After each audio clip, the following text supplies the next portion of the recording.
YCP మాజీ MLA Pendem Dorababu Janasena పార్టీలో చేరబోతున్నారు. నిన్న కుటుంబ సభ్యులతో కలిసి Pithapuram MLA deputy CM Pawan కళ్యాణ్తో ఆయన సమావేశమవుతూ వచ్చారు. అయితే పిఠాపురానికి సంబంధించి వైసీపీలో చాలా కీలక నేతగా ఉన్నటువంటి వ్యక్తి, ఆయన పార్టీకి సంబంధించిన వ్యవహారాల మీద కూడా గతంలో పాటు చాలా పెద్ద ఎత్తున పనిచేసినటువంటి వ్యక్తి. 3 సార్లు ఎమ్మెల్యేగా గెలిచారు పిఠాపురం నుంచి. ఆయన 1999 నుంచి చూసుకుంటే బీజేపీ, అలాగే ఆ తర్వాత కాంగ్రెస్, ఆ తర్వాత వైసీపీ నుంచి కూడా ఎమ్మెల్యేగా పనిచేసినటువంటి వ్యక్తి కాబట్టి ఆ రాజకీయంగా కూడా ఆయనకి అక్కడ పెద్ద ఎత్తున ఆదరణ అయితే ఉంది. అలాగే ఆయన సామాజిక వర్గానికి సంబంధించి కూడా ఎక్కువగా ఓట్ బ్యాంక్ ఉన్నటువంటి నియోజకవర్గంగా పిఠాపురాన్ని చెప్పుకోవచ్చు. అయితే మొన్నటి ఎన్నికల్లో అక్కడ ఉప ముఖ్యమంత్రి పవన్ కళ్యాణ్ పోటీ చేయడము, అక్కడ భారీ మెజార్టీతో విజయం సాధించడం, ఇవన్నీ కూడా మనం చూస్తూ వచ్చాం. అయితే దొరబాబు అంటే ఎన్నికలకు ముందే ఆయన ఎమ్మెల్యే పదవి తర్వాత అంటే ఎన్నికలు 2 నెలల్లో జరుగుతున్నాయనగా వైసీపీ పార్టీకి రాజీనామా చేస్తూ వచ్చారు. రాజీనామా చేసిన తర్వాత ఆయన అక్కడి నుంచి పోటీ చేయాలని చెప్పేసి చాలా పెద్ద ఎత్తున ఒక వ్యాఖ్యలు జరిగినప్పటికీ కూడా ఎక్కడా కూడా దానికి సంబంధించి చర్చలు అయితే జరగలేదు. కానీ ఆ తర్వాత ఆయన పార్టీ మారుతారు, జనసేన పార్టీలో చేరుతారని చెప్పేసి పెద్ద ఎత్తున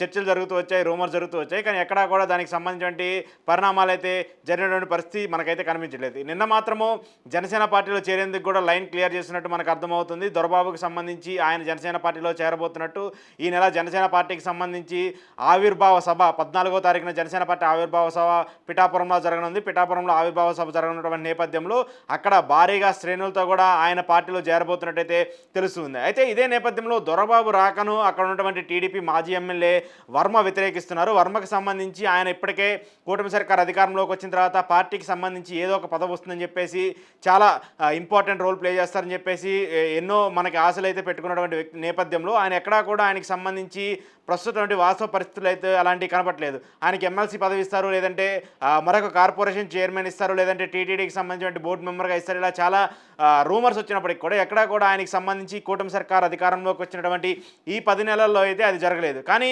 ఇప్పుడు దొరబాబుని జనసేన పార్టీలో చేర్చుకోవడంతో వర్మ అయితే కొంత వ్యతిరేకత వ్యక్తం చేస్తున్నట్టే కనిపిస్తుంది. ఎందుకంటే తన సీటును త్యాగం చేసి ఉప ముఖ్యమంత్రి పవన్ కళ్యాణ్కి ఇచ్చారు ఆయన. దాంతోపాటు ఉప ముఖ్యమంత్రిగా ఉన్నటువంటి అంటే పవన్ కళ్యాణ్ గెలుపు కోసం చాలా కీలకంగా ప్రయత్నించినటువంటి వ్యక్తి వర్మ.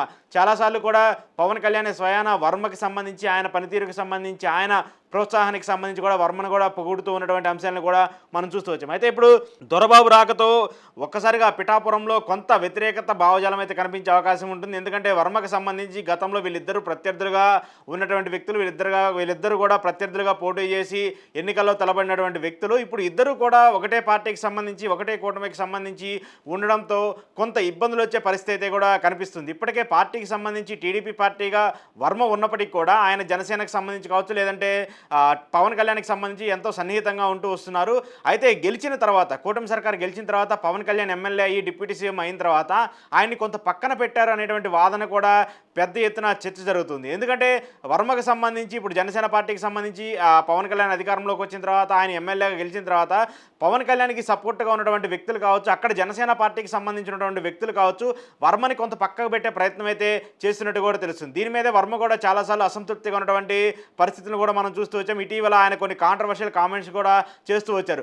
నారా లోకేష్ని డిప్యూట్ చేస్తే తప్పేంటంటూ కూడా ఆయన కొన్ని వ్యాఖ్యలు చేయడము, ఆ తర్వాత డైరెక్ట్గా పవన్ కళ్యాణ్ని వ్యాఖ్యానిస్తూ పవన్ కళ్యాణ్ టార్గెట్గా ట్విట్టర్లో ట్వీట్లు చేయడం కూడా, ఇవన్నీ కూడా మనం చూస్తూ వచ్చాం. అయితే ఇప్పటికే పూర్తి స్థాయిలో అసంతృప్తిగా ఉన్నటువంటి వర్మకు సంబంధించి చూసుకుంటే ఇప్పుడు కొత్తగా దొరబాబుని పార్టీలోకి యాడ్ చేసాం. ఇప్పుడు కొత్తగా దొరబాబుకి సంబంధించి ఆయన పార్టీలో చేరతారని చెప్పేసి ఒక చర్చలు జరుగుతున్నటువంటి నేపథ్యంలో దొరబాబు పార్టీలో చేరితే ఎలాంటి పరిమితులు ఉంటాయి, అక్కడ ఎలాంటి ఇబ్బందులు ఉంటాయి అనేది కూడా ఒక చర్చ అయితే పెద్దగా జరుగుతుంది. ఎందుకంటే దొరబాబుకి సంబంధించి వర్మ అయితే తీవ్ర స్థాయిలో వ్యతిరేకిస్తూ వస్తున్నారు. దొరబాబు చేరికను వర్మ కూడా ఆయన పార్టీలో ఉంచుకునే పరిస్థితి అయితే కనిపించట్లేదు. కానీ వీళ్ళిద్దరి మధ్య కొంత సమన్వయాన్ని ఏర్పరిచి, వీళ్ళిద్దరి మధ్య కూడా కొంత సమన్వయ లోపాన్ని ఉన్నటువంటి నేపథ్యంలో వీళ్ళిద్దరిని గ్యాప్ కూడా క్రియేట్ చేసి పార్టీని, అలాగే నియోజకవర్గం స్థాయిలో జనసేనని బలోపేతం చేసే విధంగా ఉంటే ముందడుగు వేయాలని చెప్పేసి కూడా పవన్ కళ్యాణ్ నిర్ణయించుకున్నట్టు తెలుస్తుంది. అందుకోసమే దొరబాబుని కూడా పార్టీలోకి ఆహ్వానించారనేది కూడా మనకు అర్థమవుతుంది. ఇక మరోవైపు వర్మకు సంబంధించి చూసుకుంటే వర్మ మాత్రం తీవ్ర అసంతృప్తిలో ఉన్నారు. ఇటు చంద్రబాబు నాయుడికి సంబంధించి చూసుకున్నా, లేదంటే పవన్ కళ్యాణ్కి సంబంధించి చూసుకున్నా కూడా వర్మ చాలా తీవ్ర అసంతృప్తిలో ఉన్నారు. ఎందుకంటే తన సీటుని త్యాగం చేస్తే ఖచ్చితంగా తనకు ఎమ్మెల్సీ పదవి ఇస్తానని చెప్పేసి చంద్రబాబు నాయుడు గారు చెప్తూ వచ్చారు. ఆ తర్వాత పవన్ కళ్యాణ్ గెలుపులో కూడా కీలక పాత్ర పోషించారు కాబట్టి ఆయనకు కూడా ఏదో ఒక కీలకమైన పదవి ఇస్తారని చెప్పేసి కూడా పవన్ కళ్యాణ్ ఎన్నిక ముందే హామీ ఇచ్చారని చెప్పేసి కూడా చెప్తున్నారు. కానీ ఇప్పుడు మాత్రము వర్మ గెలిచిన తర్వాత, వర్మకి సంబంధించిన అంశము పిఠాపురానికి సంబంధించి పవన్ కళ్యాణ్ గెలిచిన తర్వాత వర్మకి పట్టించుకోవడం లేదనేటువంటి ఒక భావన అయితే కనిపిస్తుంది. ఇక మరోవైపు ఎమ్మెల్యే కోట, ఎమ్మెల్సీ ఎన్నికలకు సంబంధించి చూసుకున్నా కూడా 5 స్థానాలకి ఇప్పుడు ఏపీలో నోటిఫికేషన్ కూడా జారీ చేస్తూ వచ్చారు. ఈ నోటిఫికేషన్ జారీ చేస్తూ వచ్చినటువంటి నేపథ్యంలో ఆయన ఖచ్చితంగా ఈ 5 స్థానాల్లో ఏదో ఒక స్థానాన్ని ఇస్తారని చెప్పేసి, ఏదో ఒక ఎమ్మెల్సీ పదవిని ఇస్తారని చెప్పేసి అయితే చెప్తూ ఉన్నారు. కానీ ఎక్కడా కూడా దీనికి సంబంధించినటువంటి పరిస్థితి కావచ్చు, దీనికి సంబంధించినటువంటి ప్రక్రియ అయితే మనకు కనిపించట్లేదు. ఎందుకంటే ఉన్నటువంటి 5 స్థానాలకు సంబంధించి తీసుకుంటే ఒకటి జనసేనకు వచ్చే అవకాశం ఉంది, ఇంకొకటి బీజేపీకి ఇస్తారా లేదా అనేది చూడాల్సి ఉంది. ఇక మరో 4 లేదా 3 మాత్రము ఖచ్చితంగా టీడీపీ తీసుకునే అవకాశం ఉంది. ఒక 3 స్థానాలని టీడీపీ తీసుకుంటే మాత్రము ఒక స్థానం జనసేన, మరొక స్థానం బీజేపీ తీసుకునే అవకాశం అయితే కనిపిస్తుంది. ఆ ఒక్క స్థానంలో ఇప్పటికే నాగబాబుని కూడా కన్ఫర్మ్ చేస్తూ వచ్చారు. ఆయన క్యాబినెట్లోకి తీసుకుంటామంటూ కూడా ఇటీవలే పవన్ కళ్యాణ్ గారు చెప్తూ వచ్చారు, చంద్రబాబు నాయుడు గారు కూడా చెప్తూ వచ్చారు. సో ఇదే నేపథ్యంలో ఆ ఎమ్మెల్సీ స్థానం కూడా వర్మకి వచ్చే పరిస్థితి కనిపించట్లేదు. నాగబాబుకి ముందుగా ఎమ్మెల్సీ ఇచ్చి ఆ తర్వాత ఆయన మంత్రి చేస్తామంటూ కూడా చెప్తూ వచ్చారు. సో ఇవన్నీ చూస్తూ ఉన్నటువంటి నేపథ్యంలో వర్మకి సంబంధించి చూసుకున్నా, నాగబాబుకి సంబంధించి చూసుకున్నా, లేదంటే టీడీపీకి సంబంధించి వాళ్ళకు వచ్చేటువంటి ఎమ్మెల్సీ స్థానాలకు సంబంధించి చూసుకున్నా, ఎక్కడా కూడా వర్మకి ఈసారి ఎమ్మెల్యే కోటాలో ఎమ్మెల్సీ స్థానం తక్కే పరిస్థితి అయితే కనపట్లేదు. సో ఇప్పటికే తీవ్ర అసంతృప్తిలో ఉన్నటువంటి వర్మకి ఈసారి కూడా కోటాలో ఆయనకి ఎమ్మెల్సీ ఇవ్వకపోయినా, లేదంటే ఏదన్నా పదవి ఇవ్వకపోతే మాత్రము ఆయన ఏదన్నా కీలక నిర్ణయం తీసుకునే అవకాశం అయితే ఉంటుంది. ఇప్పటికే వర్మకి సంబంధించిన అనుచరులు కావచ్చు, వర్మకి సంబంధించిన వ్యక్తులు కావచ్చు, జనసేన పార్టీకి సంబంధించిన వ్యక్తులు వాళ్ళ మీద పెత్తనం చేస్తున్నారని చెప్పడము, లేదంటే వర్మకి సంబంధించి ఎక్కడా కూడా ఆయనకి ఆదరణ దక్కే విధంగా కావచ్చు, లేదంటే అక్కడా కూడా ఆయనకి ప్రియారిటీ దక్కే విధంగా అక్కడ ఆయన మాట చెల్లే విధంగా కూడా నియోజకవర్గంలో పనులు జరిగే అవకాశం అయితే లేదని చెప్పేసి కూడా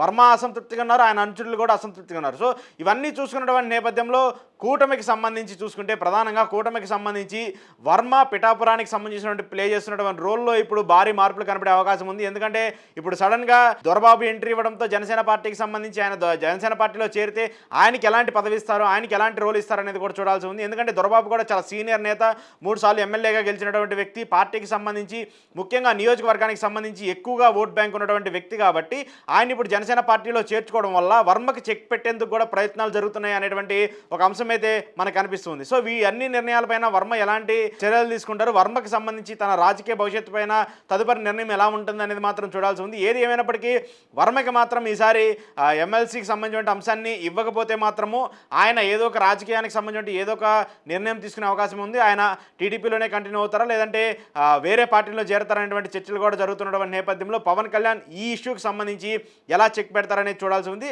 రేపు 14వ తారీఖు మాత్రము జనసేన పార్టీలో పెండెం దొరబాబు చేరబోతున్నట్టు మనకు అర్థమవుతుంది. ఆవిర్భావ సభ జరగబోతున్నటువంటి నేపథ్యంలో ఆ సభలో ఆయనతో పాటు మరికొంతమంది కార్యకర్తలు, ఆయనకు ఉన్నటువంటి సన్నిహితులు కావచ్చు, అనుచరులు కావచ్చు, వాళ్ళందరూ కూడా జనసేన పార్టీలో చేరుతారని చెప్పేసి చెప్తూ ఉన్నారు.